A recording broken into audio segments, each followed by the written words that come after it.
Evangelho de Marcos, capítulo 4, do 1 ao 20. Assim diz a palavra de Deus. Voltou Jesus a ensinar à beira-mar, e reuniu-se numerosa multidão a ele, de modo que entrou num barco, onde se assentou, afastando-se da praia, e todo o povo estava à beira-mar na praia. Assim, lhes ensinava muitas coisas por parábolas no decorrer do seu doutrinamento. Ouvi, eis que saiu o semeador a semear. E ao semear, uma parte caiu à beira do caminho, e vieram as aves e a comeram. Outra caiu em solo rochoso, onde a terra era pouca, e logo nasceu, visto não ser profunda a terra, saindo, porém, o sol, a queimou, e porque não tinha raiz, secou-se. Outra parte caiu entre os espinhos, e os espinhos cresceram e a sufocaram, e não deu fruto. Outra, enfim, caiu em boa terra e deu fruto, que vingou e cresceu, produzindo a 30, a 60 e a 100 por um. E acrescentou: quem tem ouvidos para ouvir, ouça. Quando Jesus ficou só, os que estavam junto dele com os 12 o interrogaram a respeito das parábolas. Ele lhes respondeu: a vós outros vos é dado conhecer o mistério do reino de Deus. Mas aos de fora, tudo se ensina por meio de parábolas, para que, vendo, vejam e não percebam, e, ouvindo, ouçam e não entendam, para que não venham a converter-se e haja perdão para eles. Então, lhes perguntou: não entendeis esta parábola, e como compreendereis todas as parábolas? O semeador semeia a palavra. São estes os da beira do caminho, onde a palavra é semeada. E, enquanto ouvem, logo vem Satanás e tira a palavra semeada neles. Semelhantemente, são estes os semeados em solo rochoso, os quais, ouvindo a palavra, logo a recebem com alegria. Mas eles não têm raiz em si mesmos, sendo antes de pouca duração, em lhes chegando a angústia ou a perseguição por causa da palavra, logo se escandalizam. Os outros, os semeados entre os espinhos, não são os que ouvem a palavra, mas os cuidados do mundo, a fascinação da riqueza e as demais ambições, concorrendo, sufocam a palavra, ficando ela infrutífera. Os que foram semeados em boa terra são aqueles que ouvem a palavra e a recebem, frutificando a 30, a 60 e a 100 por um. Até aqui a leitura da palavra de Deus. Irmãos, o sol é algo muito interessante. O sol é aquele que nos ilumina o caminho. É aquele também que traz vitaminas para o nosso corpo. E nós precisamos, em alguma medida, ter acesso ao sol diariamente. Mas também é aquele que traz insolação se nós ficarmos expostos tempos muito longos. É aquele que vai derreter a cera e vai endurecer o barro. Mas veja que o sol continua sendo o mesmo. O sol não muda. O que muda são os solos que são atingidos pelo sol. Quando você toma o sol apropriadamente, você é beneficiado de mais saúde. Mas quando você toma sol demais, você pode sofrer as consequências de uma grande insolação, assim como normalmente acontece na praia quando a gente vai se divertir. Então, o sol não muda. E o texto está nos ensinando que a palavra também não muda. O que muda são os solos, são os nossos corações. Aqui Jesus vai ensinar algo maravilhoso. Por isso que eu quero que você, mais do que ouvir essa mensagem, mas esteja atento para a mensagem. Preste atenção e Jesus vai mostrar isso várias e várias vezes no texto. A atenção àquilo que ele vai ensinar. O tema do sermão desta noite é: escuta a palavra do reino. Escuta a palavra do reino. Mas como escutar essa palavra? Primeiro, escute atenta ao chamado urgente de Jesus. Esteja atento ao chamado de Jesus. Veja o versículo 1 novamente. Voltou Jesus a ensinar à beira-mar. Lembrem-se, o texto anterior foi: Jesus não tinha tempo para comer, a família de Jesus achava que ele não estava bem, os fariseus, os escribas, estavam chamando Jesus, que ele estava possesso de Beelzebu, e aí ele passa esse momento, agora ele volta novamente à beira-mar a ensinar. Várias e várias vezes Jesus está à beira-mar e ensinando. Mas só que acontece algo muito interessante aqui. E reuniu-se numerosa multidão a ele, de modo que entrou em um barco. Jesus agora vai usar um barco como seu púlpito. E aqui tem algo muito interessante, que Jesus vai ensinar aqueles homens a serem agora pescadores de homens. Mas afinal, o que é pescar homens? E Jesus aqui na prática está mostrando que pescar homens é a pregação do reino, a pregação do evangelho. Então, é como se Jesus estivesse num barco lançando as redes para pegar homens, mas as redes são agora a palavra. Não é mais uma rede física.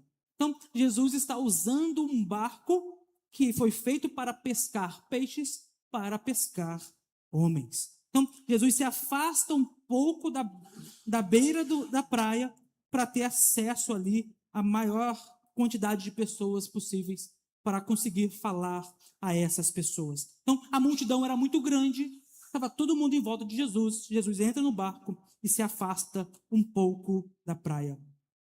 Versículo 2: assim lhes ensinava muitas coisas por parábolas,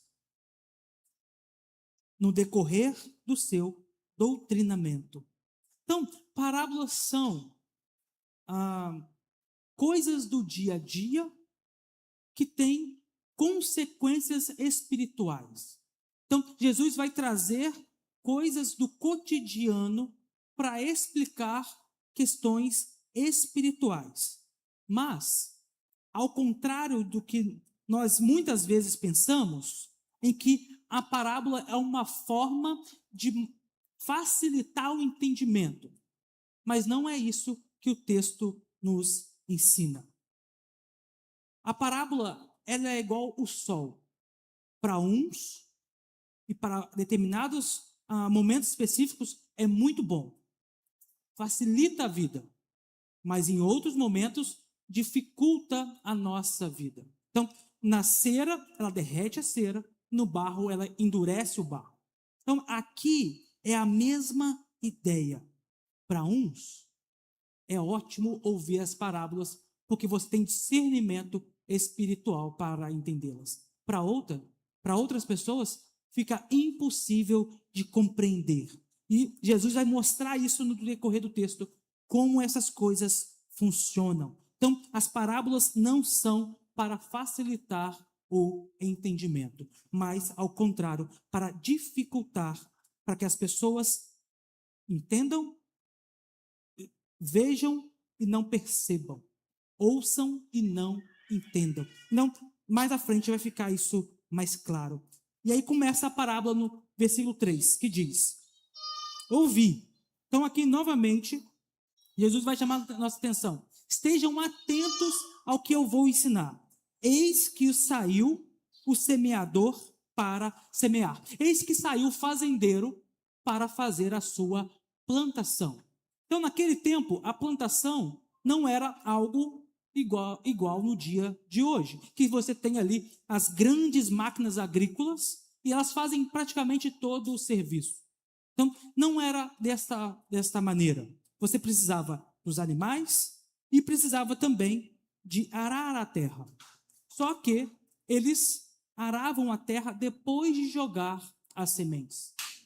Então, o semeador vinha jogando a semente no campo e depois ele ia arar a terra e assim a semente ia entrando para o solo, entrando para a terra. Versículo 4. E ao semear, uma parte caiu à beira do caminho, e vieram as aves e a comeram. Então, não é que o semeador jogou as sementes no caminho, mas elas caíram. Então, pensa que pode haver um vento, você joga a semente, o vento bate, e eventualmente algumas não vão cair no lugar desejado. Então, elas caíram no caminho, só que como caiu no caminho, não é um local que vai ser agora arado, então as aves vêm e comem as sementes. E aí a gente, nas nossas casas, se a gente começar a colocar algumas sementes aí em uns reservatórios, logo aparecerão alguns pardais e vão comer aquelas sementes. A ideia é essa, veio uma ave e comeu a semente. Versículo 5.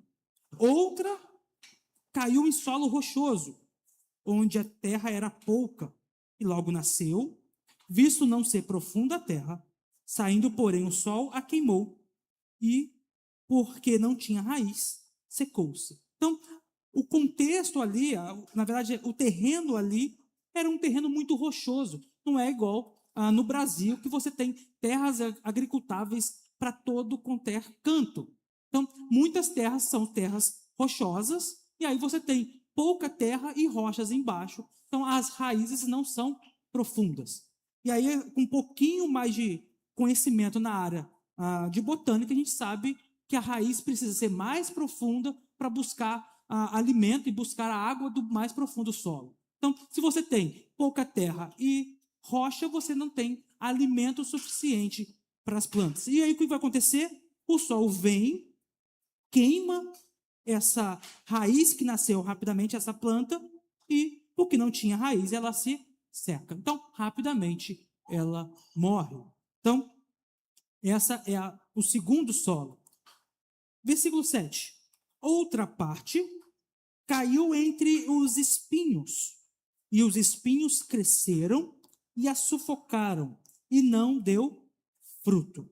Então, essa aqui ainda consegue se desenvolver um pouco mais.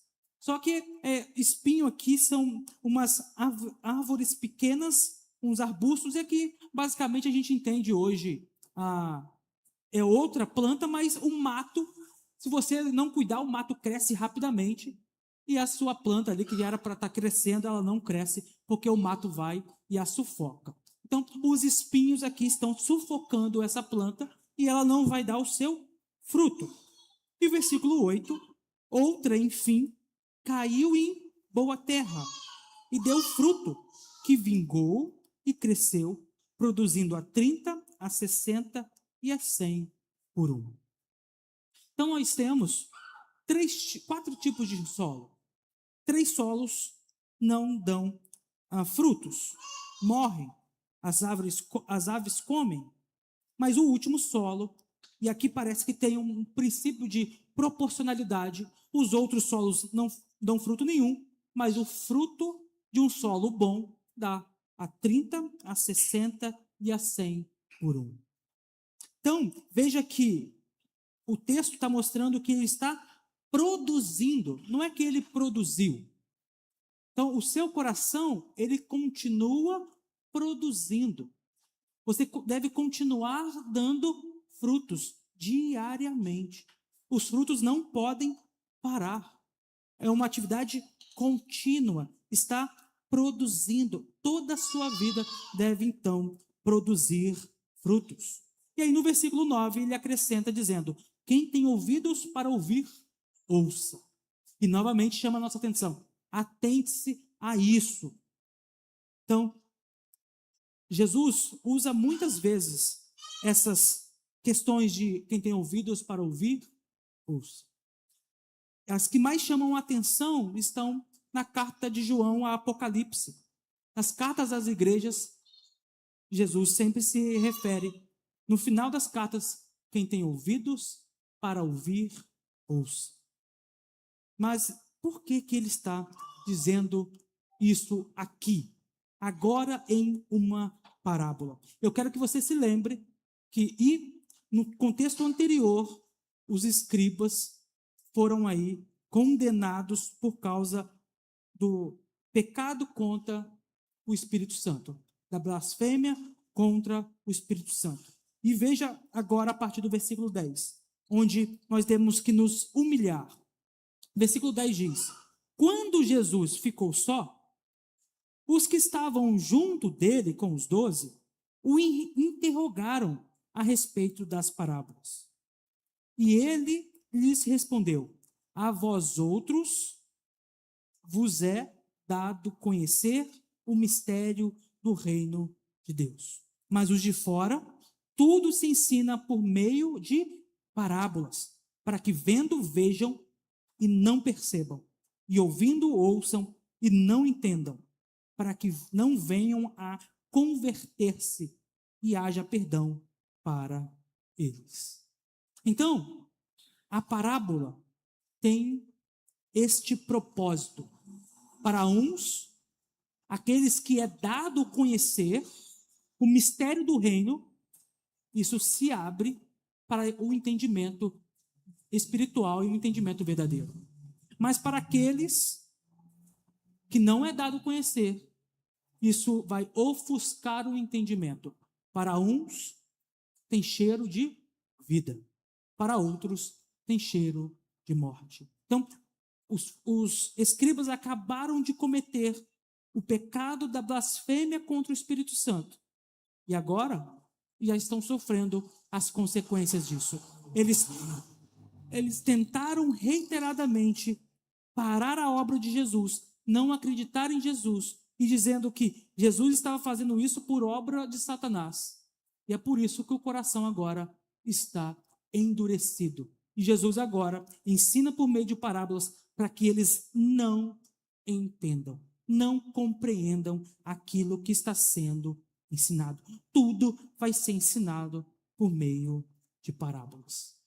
Então, veja que as parábolas, elas têm essa conotação. É por isso que você consegue interpretar uma parábola e um ímpio muitas vezes não vai interpretar, porque os seus olhos estão obscurecidos, porque não foi dado o mistério do reino de Deus. Então Jesus é aquele que vem revelar esse mistério. E essa palavra é apenas aquilo que anteriormente estava oculto e que agora não está mais oculto. Agora está revelado em Cristo Jesus. Nós não precisamos realizar mais nenhuma atividade oculta para termos acesso a alguma coisa. Tem algumas seitas por aí, que eu não quero citar o nome, mas que você precisa fazer coisas estranhas, escondidas, que ninguém pode saber, porque assim você vai ter acesso a algo mais espiritual. Então, é como se você fosse crescendo em uma escada espiritual para ter acesso a alguma coisa. Mas a palavra de Deus diz que está tudo revelado em Cristo Jesus. A salvação foi revelada a todos nós. Não precisamos mais realizar nenhum ato obscuro, escondido. Tudo é público. Por isso que a nossa reunião mais importante tem as duas portas abertas, porque é um culto público. Qualquer pessoa tem acesso. Você não precisa de graus diferenciados para ter acesso a mais conhecimento. Você não precisa de ter mais estudo para ter acesso a esse conhecimento. Você precisa da palavra de Deus. Tudo o que você precisa saber está aqui. Embora nós vamos para o seminário, estudamos, fazemos pós-graduação, mestrado, doutorado, pós-doutorado, tantas outras coisas. É apenas para conseguir interpretar melhor as Escrituras e servir melhor a igreja. Mas não é atrás de um conhecimento obscuro. Não é atrás de um conhecimento que ninguém tem acesso. Como se dissesse, não, isso só o pastor pode saber. Isso só o pastor pode conhecer. Não, não tem nada disso. Tudo é revelado. Tudo é às mostras. Porque o reino de Deus não é escondido. É revelado e claro. Por isso que nós olhamos para a Escritura, olhamos para as parábolas e compreendemos a preciosidade do ensino de Jesus Cristo. Ele nos revelou isso no nosso coração. É o Espírito da verdade que nos conduz ao entender as Escrituras. É o próprio Jesus quem nos ensina todas essas coisas. Por isso nós precisamos perseverar na palavra que frutifica proporcionalmente. Veja o versículo 13.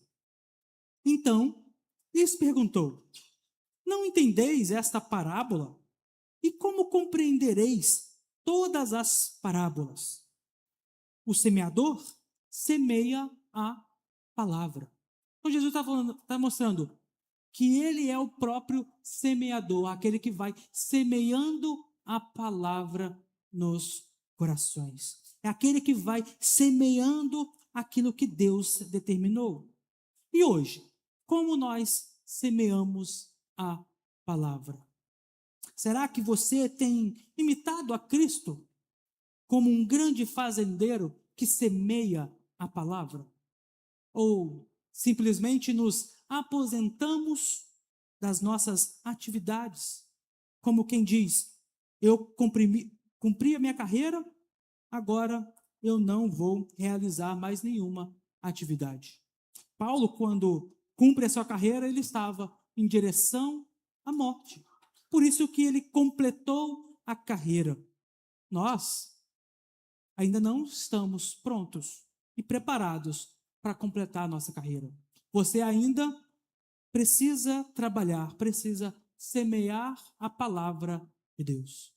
Há tempo para o semeio da palavra do Senhor. Versículo 15.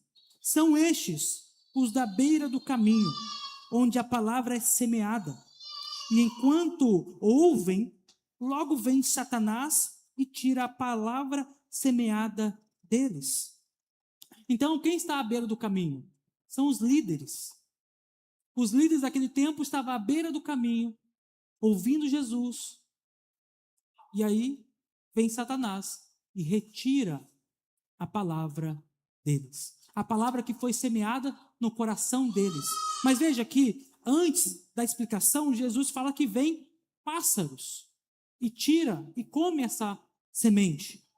Mas a ideia é que, para os judeus, muitas vezes os pássaros estão relacionados com as forças demoníacas. Então, Satanás vem como um pássaro para pregar a semente, só que pega agora a semente do coração deles. Eles são aqueles que estão no caminho. Versículo 16. Semelhantemente, são estes os semeados em solo rochoso, os quais, ouvindo a palavra, logo recebem com alegria.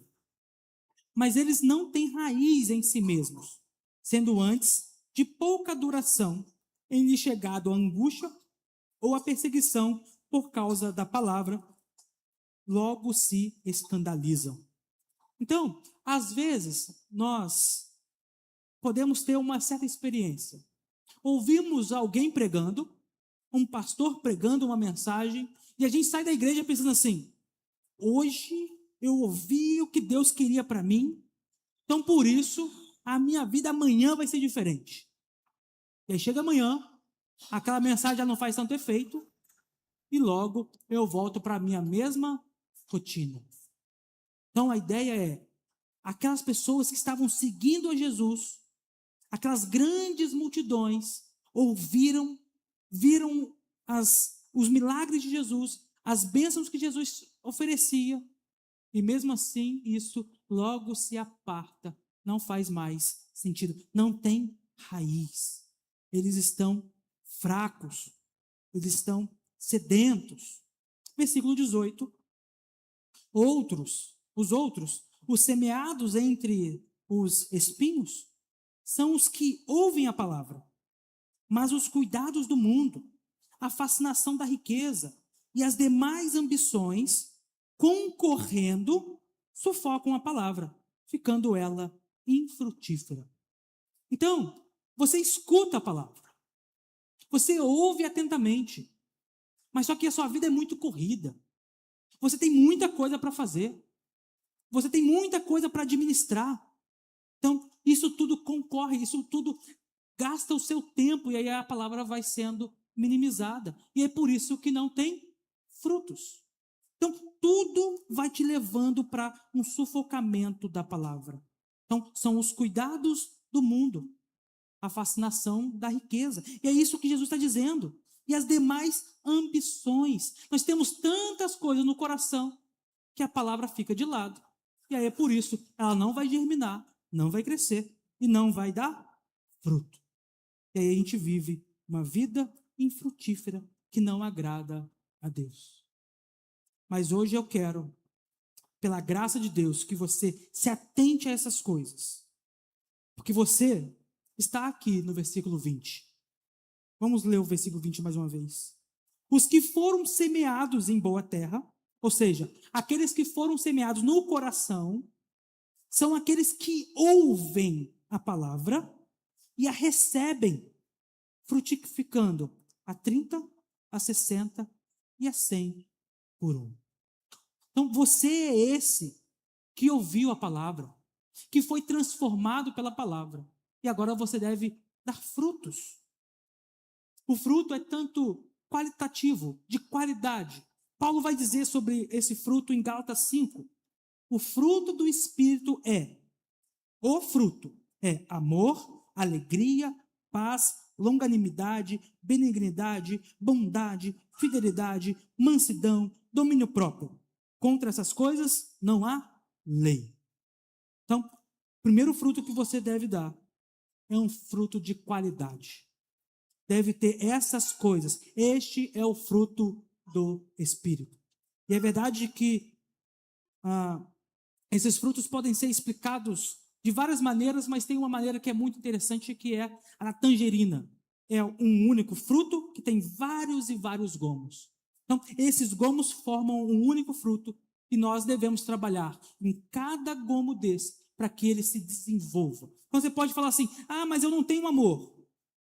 Você tem que desenvolver este amor, alegria, paz, longanimidade, bondade, fidelidade. E outro é quantitativo. Então, primeiro, você é transformado internamente, este é um fruto do Espírito, e outro, você deve dar frutos de quantidade, que é o que está relatado em Mateus 28, 19. Ide, portanto, fazer discípulos de todas as nações, batizando-os em nome do Pai, do Filho e do Espírito Santo.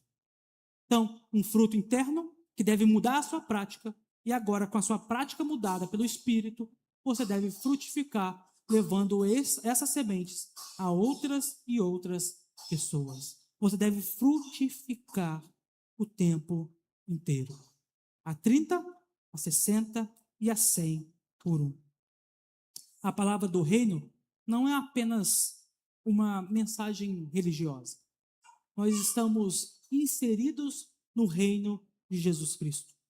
Se você ainda não está inserido neste reino, eu quero dizer para você que a palavra de Deus nunca volta vazia. A ideia é que você, ao ouvir a palavra de Deus, ou você vai sentir um aroma suave da vida, ou vai sentir um aroma terrível da morte. As duas consequências, uma vai surgir. Que nesta noite você se arrependa dos seus pecados, crê em Cristo, para que você sinta o aroma suave da vida eterna. Mas que tipo de ouvinte você tem sido? Que tipo de solo você é? É alguém que recebe a palavra e vive momentaneamente e logo se esquece? É você aquele que nem sente a palavra porque logo Satanás leva essa palavra? Ou você é aquele que vive a palavra, é transformado todo dia? Eu quero dizer que Jesus ainda semeia a palavra, ainda há tempo para o seu coração ser transformado. Ouça a voz de Cristo, ouça aquilo que o Espírito diz às igrejas. Irmãos, somos chamados para frutificar, para sermos agentes que frutificam no reino.